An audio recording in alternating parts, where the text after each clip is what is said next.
Chapter 16. In his temple.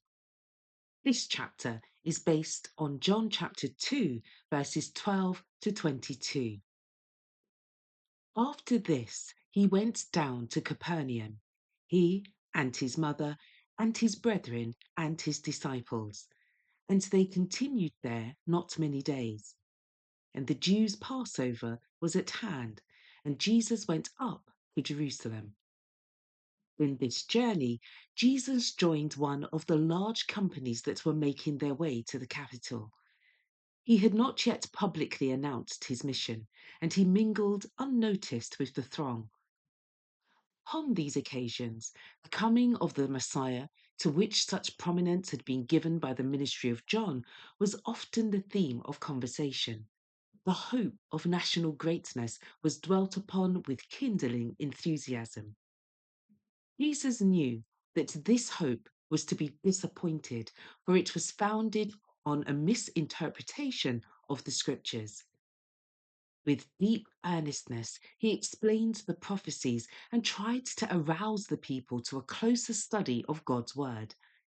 The Jewish leaders had instructed the people that at Jerusalem they were to be taught to worship God. Here, during the Passover week, large numbers assembled, coming from all parts of Palestine and even from distant lands. The temple courts were filled with a promiscuous throng. Many were unable to bring with them the sacrifices that were to be offered up as typifying the one great sacrifice. For the convenience of these, animals were bought and sold in the outer court of the temple. Here, all classes of people assembled to purchase their offerings.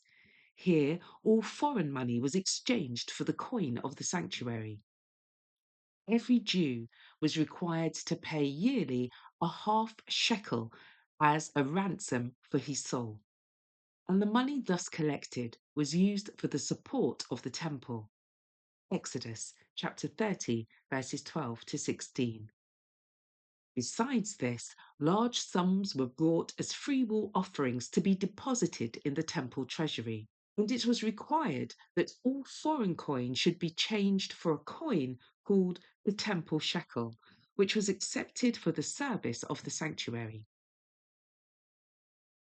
The money changing gave opportunity for fraud and extortion, and it had grown into a disgraceful traffic, which was a source of revenue to the priests. The dealers demanded exorbitant prices for the animals sold, and they shared their profits with the priests and the rulers, who thus enriched themselves at the expense of the people.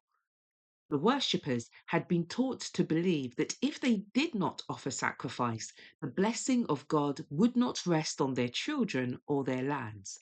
Thus, a high price for animals could be secured. After coming so far, the people would not return to their homes without performing the act of devotion for which they had come. A great number of sacrifices were offered at the time of the Passover, and the sales at the temple were very large. Consequent confusion indicated a noisy cattle market rather than the sacred temple of God.